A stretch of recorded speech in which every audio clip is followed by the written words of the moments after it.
नमस्कार और स्वागत है। कभी सोचा है कि ज्ञान और ऊर्जा जब ये दोनों मिल जाएं तो क्या हो सकता है? आज हम एक ऐसी ही ब्रह्मांडीय चिंगारी की बात करेंगे जिसे वेद अश्विनी कहते हैं। चलिए मिलकर इसके रहस्यों से पर्दा उठाते हैं। आखिर इस ब्रह्मांड को चलाने वाली उस कॉस्मिक एनर्जी का राज क्या है? ये सवाल तो सदियों पुराना है ना? आज हम इस रहस्य को एक बहुत ही पुरानी और शक्तिशाली सोच के जरिए समझने की कोशिश करेंगे, जिसका नाम है वेदाश्विनी। तो आखिर ये वेद अश्विनी है क्या? देखिए, ये कोई इंसान नहीं, कोई चीज नहीं, बल्कि ये एक सोच है, एक बहुत पावरफुल कॉस्मिक एनर्जी। वेद अश्विनी वो कॉस्मिक एनर्जी है जहां ज्ञान मतलब कंप्लीट नॉलेज और ऊर्जा यानी डायनामिक एनर्जी इनका संगम होता है।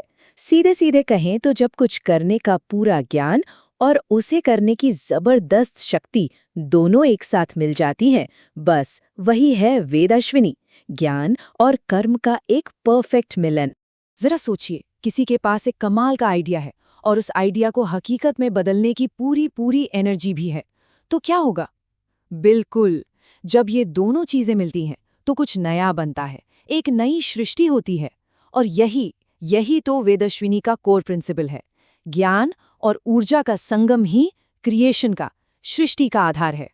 लेकिन रुकिए, ये कॉस्मिक एनर्जी सिर्फ दूर ब्रह्मांड तक ही सीमित नहीं है। कमाल की बात तो ये है कि ये हमारे अंदर भी है। जी हाँ, चलिए देखते हैं कि ये हमारे मन और हमारे विचारों पर कैसे असर डालती है। देखिए, जिन लोगों में ये ऊर्जा ज्यादा होती है ना, उनका दिमाग रॉकेट की तरह तेज चलता है। वो सिर्फ सोचते नहीं रह जाते, बल्कि अपने आइडियाज पर तुरंत फौरन एक्शन लेना शुरू कर देते हैं। उनके अंदर ना एक अलग ही चिंगारी होती है, एक स्पार्क जो उन्हें हमेशा कुछ नया करने के लिए पुश करती रहती है। हर विचार एक सृष्टि है। सुनने में ये एक छोटी सी बात लगती है ना? पर यह सिर्फ एक कहावत नहीं है। इसका मतलब बहुत गहरा है कि हमारे मन में आने वाला हर एक थॉट एक पोटेंशियल है, एक नई रचना की शुरुआत है। हमारे विचार ही हमारे आने वाले कल की बुनियाद रखते हैं। अब विचारों की ये जो शक्ति है, ये सिर्फ पर्सनल लेवल पर काम नहीं करती। जब हम इसे बड़े स्केल कर देखते हैं, कॉस्मिक लेवल पर, तो एक बहुत ही दिलचस्प बात सामने आती है। साइंस और स्पिरिचुअलिटी दोनों एक ही सच की तरफ इशारा कर रहे होते हैं। जैसे स्पिरिचुअलिटी में हम शिव और शक्ति की बात करते हैं, है ना? शिव को माना जाता है पोटेंशियल, वो ज्ञान जो अभी तक सामने नहीं आया है, जो अव्यक्त है। और शक्ति वो डायनामिक एनर्जी है जो उस पोटेंशियल को हकीकत में बदलती है, उसे व्यक्त करती है। बिल्कुल वैसे ही जैसे वेद अश्विनी में ज्ञान और ऊर्जा मिलकर सृष्टि करते हैं। और अगर हम इसे साइंस की नज़र से देखें तो वेदस्विनी की जो एनर्जी है वो काफ़ी हद तक बिग बैंग जैसी है। सोचिए, एक छोटे से पॉइंट से इतनी ज़बरदस्त एनर्जी निकली जिसने पूरे ब्रह्मांड को, पूरे यूनिवर्स को जन्म दे दिया। ये ज्ञान और ऊर्जा का सबसे बड़ा, सबसे एक्सप्लोसिव उदाहरण है।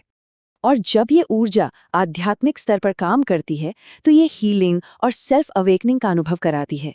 मतलब ये सिर्फ हमारे शरीर और मन को ही हील नहीं करती, बल्कि हमारी कॉन्शियसनेस को, हमारी चेतना को भी एक बिल्कुल नए लेवल पर ले जाती है। और बात यहीं खत्म नहीं होती। दिलचस्प बात तो ये है कि ये जबरदस्त एनर्जी सिर्फ धरती या हमारे अंदर तक ही सीमित नहीं है। इसका कनेक्शन सितारों से भी है। जी हाँ, खास तौर पे एक राशि से। एस्ट्रोलॉजी के हिसाब से देखें तो वेद अश्विनी की ये जो एक्सप्लोसिव और नई शुरुआत करने वाली एनर्जी है, इसका सीधा संबंध है मेष राशि यानी एरीज से। अब देखिए, मेष राशि क्या है? ज़ोडियाक साइकिल की पहली राशि जो हमेशा एक फ्रेश स्टार्ट, एक नई शुरुआत का सिंबल होती है, बिल्कुल वेद अश्विनी की तरह। तो अब सबसे बड़ा सवाल, सबसे जरूरी सवाल ये उठता है कि हम इस पावरफुल एनर्जी को अपनी जिंदगी में कैसे ला सकते हैं, इसे कैसे अपना सकते हैं, राइट? तरीका बहुत ही सिंपल है, बस 2 कदम। पहला, किसी भी काम को तेजी से शुरू करें, ज्यादा सोचने में, प्लानिंग में ही वक्त बर्बाद न करें, जस्ट स्टार्ट फास्ट। और दूसरा कदम, उस काम पर टिके रहें, कंसिस्टेंसी बनाए रखें।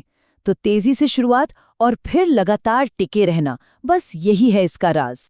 और आखिर में सबसे जरूरी बात, ये जो ज्ञान और ऊर्जा का संगम है, ये कुछ गिने चुने लोगों के लिए नहीं है। कुछ बनाने की, कुछ रचने की ये शक्ति हम सबके अंदर है। हर कोई, जी हाँ, हर कोई अपने भीतर की इस वेदश्विनी ऊर्जा को जगा सकता है। तो अब ये सवाल खुद से पूछने का है, इस सारी जानकारी के बाद वो पहला कदम क्या होगा, वो पहला एक्शन क्या होगा जो किसी एक विचार को हकीकत में बदलेगा। वो पहली चिंगारी कौन सी होगी?